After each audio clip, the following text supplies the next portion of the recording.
Now, when it comes to business, business, like they have that experience, they have that revenue, like yada yada. When it comes to that, uh, would you, how to say, would you advise the business owner or like to put the house under the business owner name or like under the business name?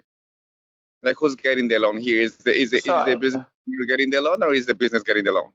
so if he's investing, if it's an investment Yeah. property, I would say you throw it under the LLC or whatever it is, whatever the business Hmm. is. But if it's a primary, they'll put it under the person's name.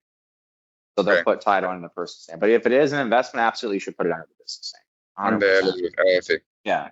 It's just as easy as it is if it's under the primary. But that way, even though you personally guarantee it, right? Because your name's on it, you own the Of company, you're course. personally guaranteeing the note, but technically the business will have ownership. So that way, like for liability purposes, and you're renting it out, it falls under the business. Yeah, no, I think the opportunities are growing. Well, right now in the market. They're like pretty much for like investors, first time homeowners. Like we're just gonna see an explosion of inventory in the coming months, I believe.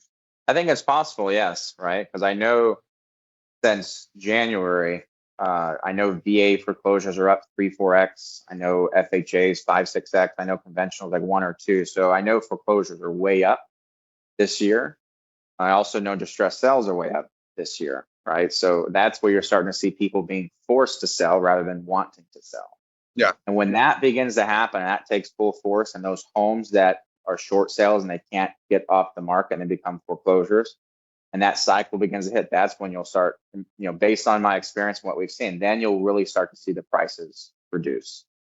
So right now, I think it's just starting where sellers can't unload it. So they're reducing the price, or then maybe they take it off the market because they can afford to do that. But you're having more and more people having to list, being forced to sell, therefore Yeah. having to reduce the price, whatever they need to reduce it to. Actually, two, I mean, we got one was 35,000 plus 20K in concessions, 35,000 off ask plus 20K in concessions. Another one, which is a smaller one here in Georgia, was like 400,000. And we got, I think it was 22K off asking and then 4% for concessions, right? So what is that? Roughly another close to 16,000. And that's the thing, but that house is on the market for 8 months, right? Yeah. And here's the thing too, like as terrible as it may sound, of course, when people are going through financial issues, it tends to affect their marriage a bit if they were married. And I'm seeing, again, I don't know statistically because I'm not a divorce attorney, but just based on my referrals and who I'm dealing with, I'm seeing more divorces.